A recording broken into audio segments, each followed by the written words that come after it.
श्राप के कारण कलयुग की स्त्रियां प्रेम नहीं करती हैं। आइए मित्रों जानते हैं। मित्रों, एक समय माता लक्ष्मी भगवान विष्णु के समक्ष बैठी हुई थी और चिंतित विचारों में डूबी हुई थी। तभी भगवान विष्णु कहते हैं, हे प्रिय, आप किस प्रश्न में इतनी उलझी हैं? प्रभु, मैंने देखा कि धरती लोक पर 3 प्रकार की स्त्रियां हैं जो आपस में सहेली हैं। उनमें से 2 स्त्रियां विधवा होकर के दुखी जीवन जी रही हैं, जबकि एक स्त्री सुहागन होकर के अपने पति के साथ सुखी जीवन जी रही है। प्रभु, यह बात मेरी समझ में नहीं आई, इसलिए मेरे मन में 3 प्रश्न बुझने लगे। अब मैं आपसे यह चाहती हूं कि आप मेरे तीनों प्रश्नों के उत्तर देकर के मुझे संतुष्ट करने की कृपा करें। मित्रों, इस प्रकार माता लक्ष्मी की बात को सुनकर के भगवान विष्णु कहते हैं, हे लक्ष्मी, तुम मुझे अपने तीनों कष्ट बताओ। मैं तुम्हारे प्रश्नों के उत्तर देकर के तुम्हें पूरी तरह संतुष्ट करने का प्रयास करूंगा। अब माता लक्ष्मी कहती है, प्रभु, मेरा पहला प्रश्न है, कौन सी चीज ऐसी है जो एक पत्नी अपने पति को मांगने से भी नहीं देती? मेरा दूसरा प्रश्न है, कौन सी स्त्री को जीवन में कभी सुख नहीं मिलता? और मेरा तीसरा प्रश्न है, कौन सी स्त्री समय से पहले विधवा हो जाती है? मित्रों, इस प्रकार माता लक्ष्मी के प्रश्नों को सुनकर भगवान विष्णु कहने लगे, तुम जिन स्त्रियां की बात कर रही हो, उनमें से 2 स्त्रियां विधवा होकर अपना दुखी जीवन जी रही हैं, और वहीं पर एक स्त्री सुहागन होकर के अपने पति के साथ अपना सुखी जीवन जी रही है। प्रिय, तुम जानना चाहती हो आखिरकार ऐसा क्यों है? तो मैं तुम्हें एक छोटी सी कहानी सुनाता हूं। इस कहानी को बहुत ही ध्यान से सुनना। आधी अधूरी कहानी सुनने वालों को आधा अधूरा ही ज्ञान प्राप्त होता है, जो जीवन में कभी काम नहीं आता, क्योंकि तुम्हारे तीनों प्रश्नों के उत्तर इसी छोटी सी कहानी में समाये हुए हैं। यदि तुमने इस कहानी को ध्यान से नहीं सुना, तो आने वाले कलयुग में हमारी माताएं बहनें अपने सुहाग को संकट से नहीं बचा पाएंगी। हे प्रिय, तुम्हारे तीनों प्रश्नों के उत्तर तो तुम्हें अवश्य ही मिलेंगे, और साथ ही इस कहानी को सुनने वालों को संतुष्टि प्राप्त होगी। मित्रों, माता लक्ष्मी कहती हैं, प्रभु, मैं आपकी बात से सहमत हूं। आप कहानी शुरू करो। मैं कहानी को पूरी मन से सुनूंगी, और जब तक आप कहानी बोलेंगे तब तक मेरा मन किसी दूसरे स्थान पर नहीं जाएगा। तो चलिए मित्रों, कहानी को शुरू करते हैं।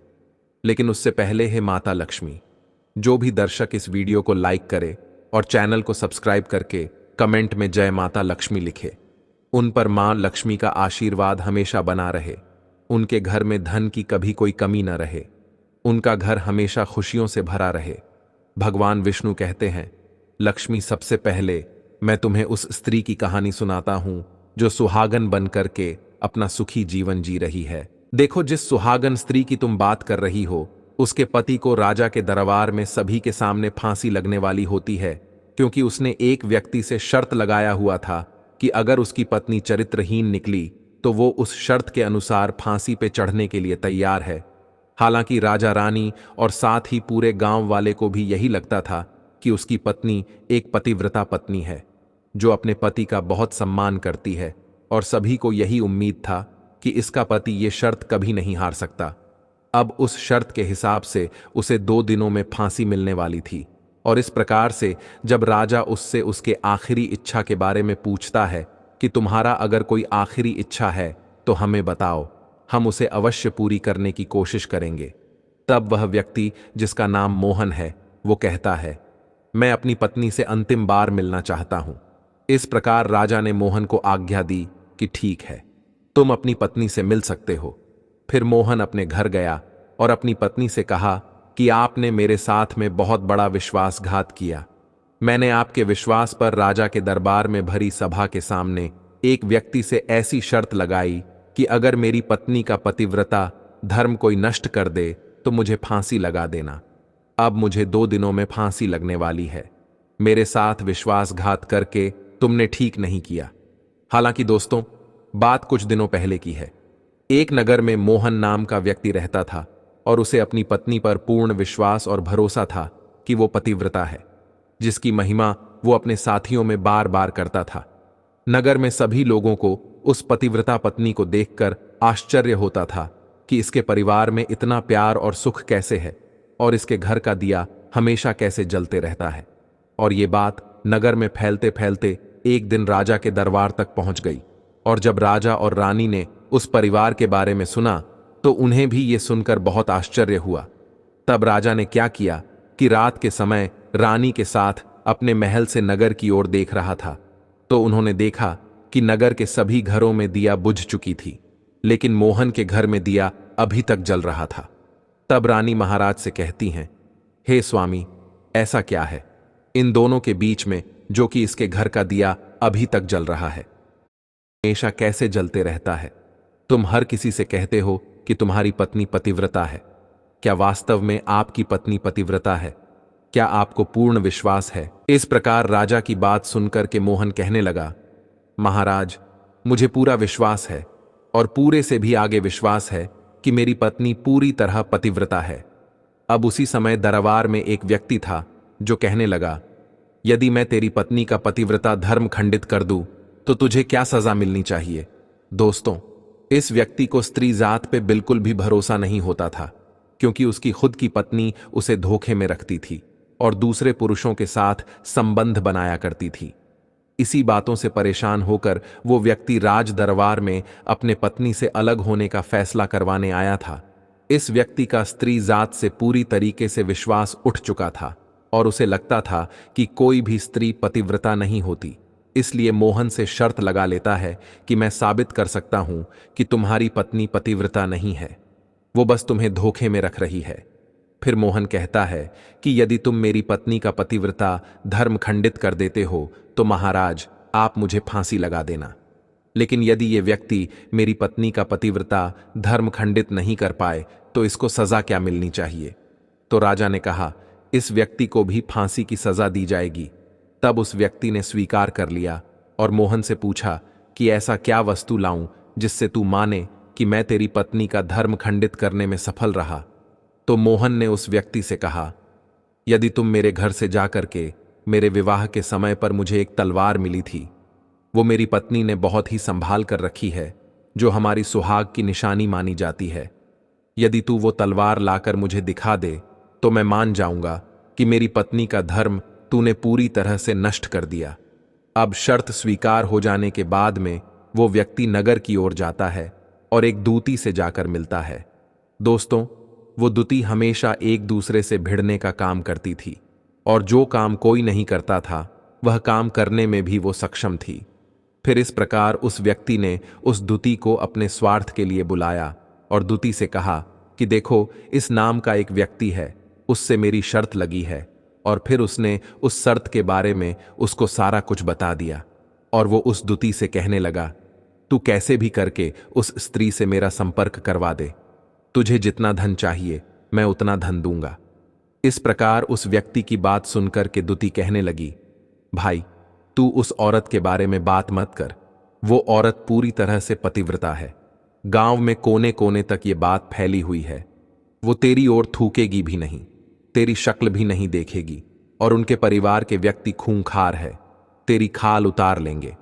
तब वह व्यक्ति डर जाता है और सोचता है, अगर मैं शर्त हार गया तो महाराज मुझे फांसी पर चढ़ा देंगे।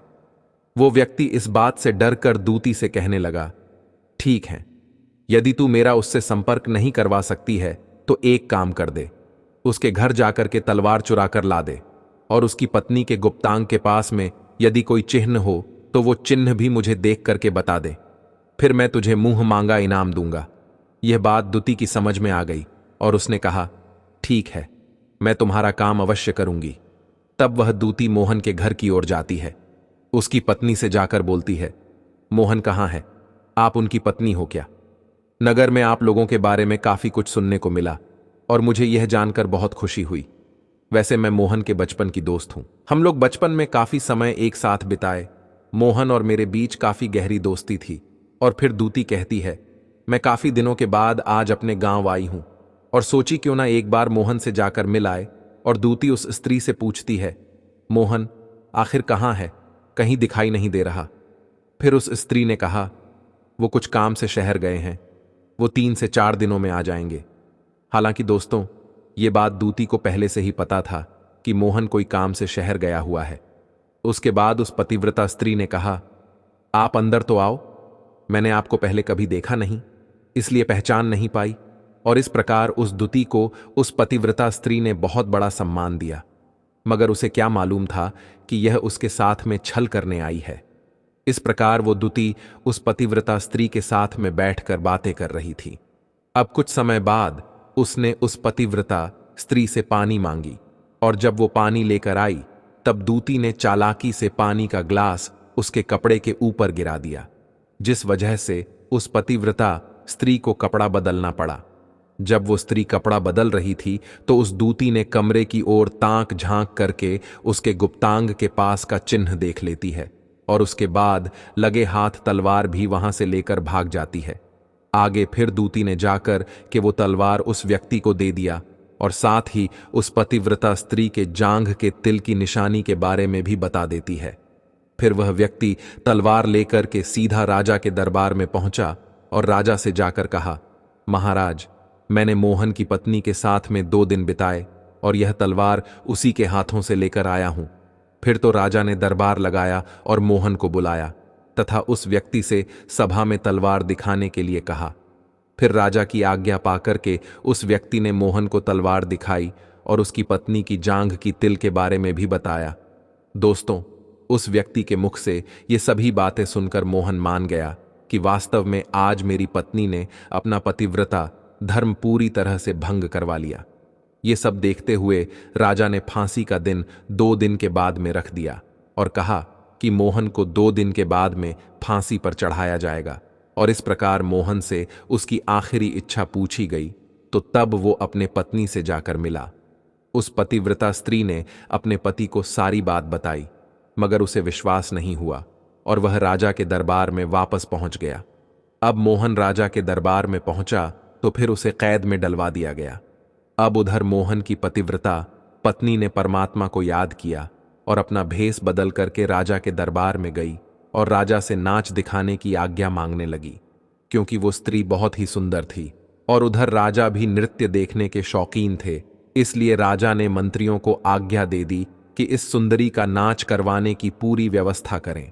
फिर तो सब मंत्री, महामंत्री, राजा आदि दरबार में उपस्थित हुए और फिर मोहन की धर्मपत्नी ने जब नाचना शुरू किया तो राजा को उस स्त्री का नाच बहुत ही सुंदर लगा। और तब राजा ने कहा, तुम मुझसे क्या मांगना चाहती हो? तुम जो भी मांगोगी मैं तुम्हें वह दूंगा। तब उस पतिव्रता स्त्री ने कहा, महाराज, आपकी सभा में मेरा एक चोर है जिसने मेरे रुपए लिए थे मगर आज तक वापस नहीं दिया। उसे फांसी की सजा दे दीजिए।